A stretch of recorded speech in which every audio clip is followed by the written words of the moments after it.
pacaran sama dia. Wow. Tapi cukup sampai di situ aja kan ya? Ya namanya usaha mah gimana aja caranya. Terus maksudnya kamu laporkan saya untuk apa? Nah, itulah. Laporan. Kalau deket-deket gini berarti emang sudah ada chemistry.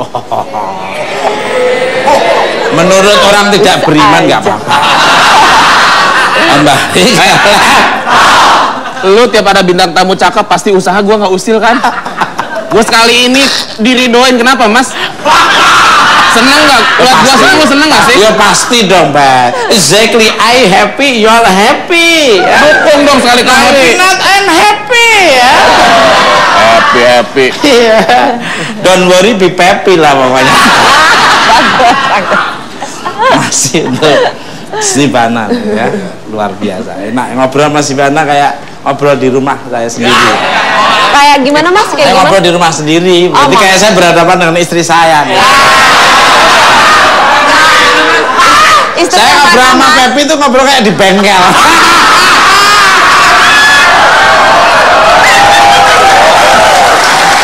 Jadi kayak nungguin kayak misalnya di bengkel ngobrol sama genset. Lu nggak tahu selama ini gue berasa ngobrol bahasa di mana kalau malu? Pasar kambing. Mau dong.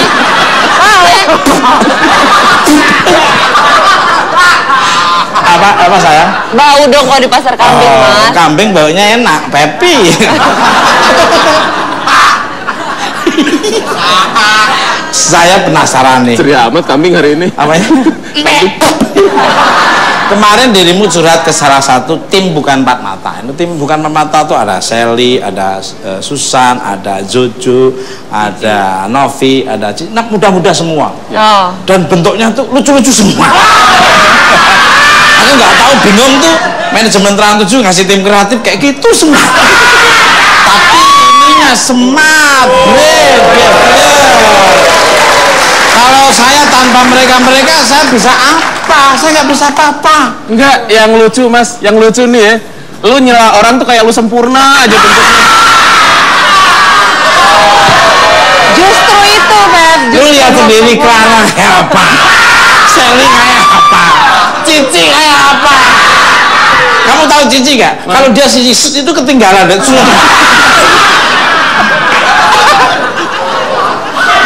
Nia doang yang bener dikit ya. Nia. Mending lah ya. Mending apa? Mending nggak ada. Ajar lu.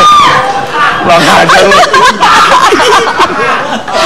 Untuk menjadi seorang wanita yang sangat cantik, sempurna, harus melewati perjalanan panjang. Gimana tuh ceritanya? Monggo silakan.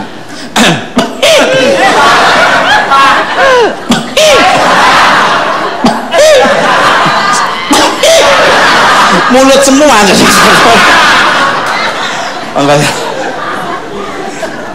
Udah mas? Itu benar. Udah. Udah tenang. Oh iya udah. Ya monggo silakan. Apa tadi pertanyaannya? Aku juga nggak ngerti. Iya.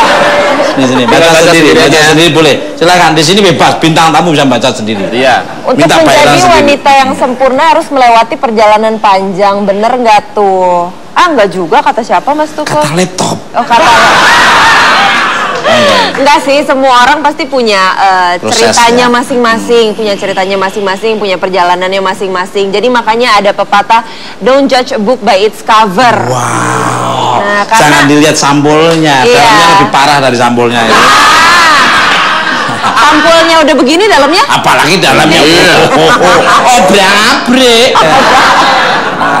Jadi makanya kalau misalnya kita ngelihat orang, wah dia Mas Tukul hebat ya, wah ngiri deh Mas Tukul. Jangan lihat luarnya aja, Mas Tukul pasti udah melewati sesuatu yang panjang di belakangnya gitu. Nah berarti mas, Anda. Kan dia bilang untuk menjadi satu wanita yang cantik itu perlu perjalanan yang panjang. Itu kan relatif ya, menurut pendapat orang ya. Nah lu melewati masa seperti apa mas sampai bentuk seperti ini mas? Masanya kayaknya sulit banget mungkin. Tanyamu tuh loh Pep. Loh bukan nanya untuk menjadi cantik begini. Nah untuk menjadi bentuk seperti ini gimana mas? Bentuk itu panjang banget prosesnya kayaknya, panjang ya saya syukuri, banget. saya syukuri Allah Subhanahu Wa Taala Tuhan Yang Maha Esa mengonsep saya seperti ini, berarti saya manfaatkan aku sebagai sang penghibur Tukul Arwana. Ya memang serius. Jadi Iya. jangan merasa kamu kayak orang terhina. Ya, manfaatkan kekuranganmu jadi satu kelebihan. Benar, Mas, Kalau setuju. kamu punya kelebihan tidak bisa memanfaatkan menjadi kekurangan buat kamu juga. Loh. Setuju. Justru tantangan.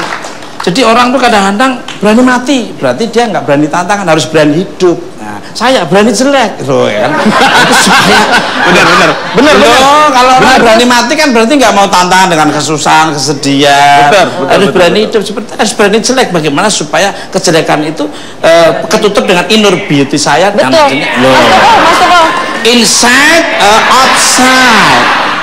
Mas Tukul, benar sih, Mas Tukul tuh jadi inspirasi banyak orang gitu yang nonton Mas Tukul tuh, wah alhamdulillah ternyata masih ada yang lebih jelek dari saya.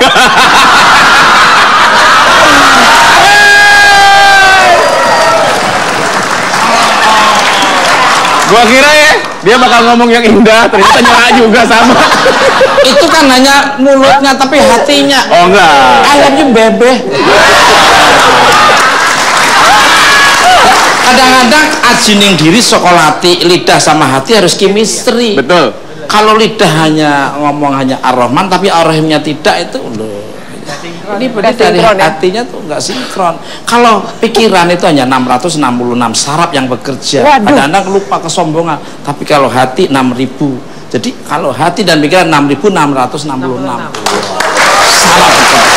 Kembali ke itu lebih Pinter ya Mas Tukul. alah bisanya apa saya. Baca doang. Mas Tukul. Jangan dipuji. Iya, pinter bacanya maksudnya. Ya pinter membaca, ya pinter nyari duit juga. Dan pinter tanggung jawab juga. Apa perlu kamu tak tanggung jawabin saya? Bisa. Sesuai dengan janji saya tadi, kalau malam ini saya kedatangan seorang profesor yang menemukan pupuk terbuat dari tikus. Sorry tak sebut nih ya. Iya, nggak apa-apa ya. Penasaran sebelumnya kita lihat cuplikannya berikut ini. Ya, yuk. Tikus. Pemirsa, apa yang ada di benak kita bila mendengar kata tikus? Di Sulawesi Selatan ada seorang petani Anastika yang lebih dikenal dengan Profesor Tikus. Dimulai dari keprihatinan melihat sawah milik orang tuanya yang dirusak oleh tikus, Pak Anas tergerak mencari metode untuk membasmi hama tikus sekaligus memanfaatkannya. Sejak tahun 1991, secara otodidak warga Cempa, Kabupaten Pindrang ini melakukan berbagai uji coba, namun selalu gagal. Sebagian warga desa menilai cita-cita pria berumur 41 tahun ini tidak masuk di akal. Hingga akhirnya Anas berhasil mengolah bangkai tikus menjadi pupuk kompos cair. Penemuannya ini berhasil membuat sawah dan perkebunan di sekitar Pindrang menjadi subur. Meski belum ada penelitian lebih lanjut dari Dinas Pertanian setempat terhadap temuan Anastika tersebut, beberapa peneliti tikus baik lokal dan internasional banyak berdatangan ke Kecamatan Cempa Pindrang untuk melihat langsung dan mempelajari metode pembuatan pupuk dari bangkai tikus tersebut. Wow. Pemirsa, tidak usah berlama-lama lagi, langsung aja kita sambut Profesor Tikus Bapak Anastika.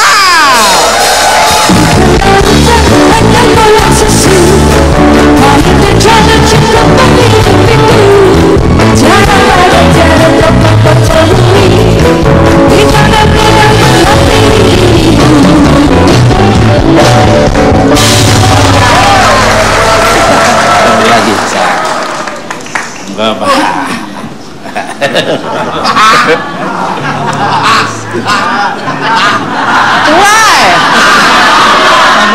Mohon maaf panas ini anak-anak emang ada. Ini masih saudara tikus juga.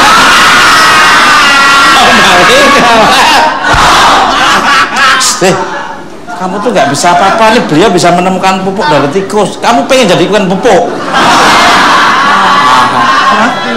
Selamat malam panas ya. Malam. Apa kareba ini? Pak Decing. Pak Dece, ya, Pak Kareba, Bace ya, Pak Dece ya.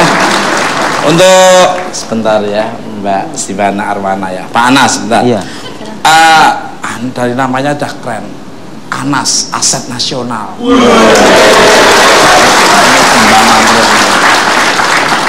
Nanti saya angkat jadi pegawai. Pegawai apa, Mas? Pegawai saya di situ. Saya pegawai pertanian ini. Langsung saja nih Pak, tadi kan kita lihat di cuplikan kalau Bapak Anas adalah orang menemukan pupuk tikus. Pupuk tikus. Pokok gua tikusnya. Ya, lebih cocok Gede gini mah serem banget, Mas. Masih bisa bedain. Sampai akhirnya dijulukin Profesor Tikus. Kalau boleh tahu terinspirasi dari mana sih, Pak? Monggo. Ya, begini Mas Tikus. Asem,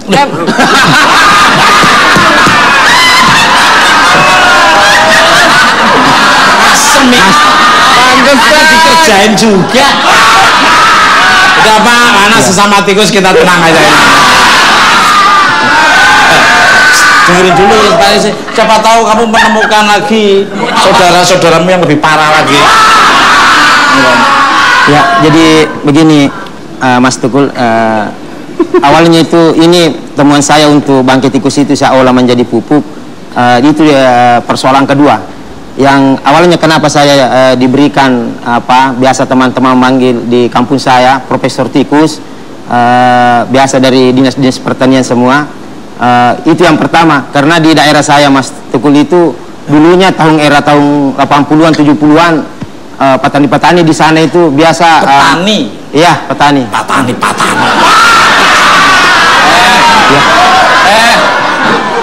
Logat dia, daerah dia.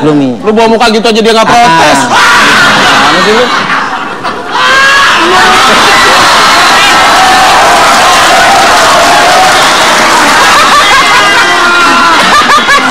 Nyari temen deh, gak temenan deh. Lu salaman sama dia keluar duit lagi ntar. Boleh. Ya. Jadi di daerah saya dulu itu petani kesian selalu itu bisa petani selalu merugi akibat daripada serangan tikus di daerah situ. Jadi orang-orang di sana dia akan tidak suka dengan ini jerah untuk menjadi petani kenapa? Karena setiap musim tanam dirusak. Jadi waktu itu saya masih berumur sekitar 14 tahun. Ikut dengan orang tua, melihat orang tua saya juga akan hampir meninggalkan kampung itu untuk cari pekerjaan lain.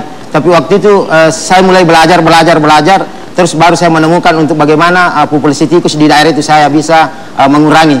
Setelah saya temukan itu, kasihan kalau saya dapat umpamanya tikus setiap malamnya itu 1.500 sampai 1.500-600an itu saya buang saja bangkainya. Jadi ini persoalan pupuk tikus ini saya temukan ada beberapa musim selalu saya amati, ternyata di mana saya buang bangkai tikus itu, di situ apapun yang tumbuh di situ dia yang tumbuhan itu akan subur. Terpaksa saya melihat bagaimana ini bangkai tikus yang saya tangkap, saya kumpulkan dan saya olah, karena ini tikus kita tahu dia punya bulu, dia punya tulang. Nah, di sini saya berpikir bagaimana ini tetesan-tetesan tikus ini saya bisa memisahkan antara bulu dengan tulang. Akhirnya tetesan itu saya bisa gunakan untuk di persemaian persawahan. Luar biasa. Jadi dipisahkan kulit dan tulang. Pisahinnya antara bulu itu Bapak cukur satu-satu, Pak? Enggak, kulitnya. Oh, kulitnya.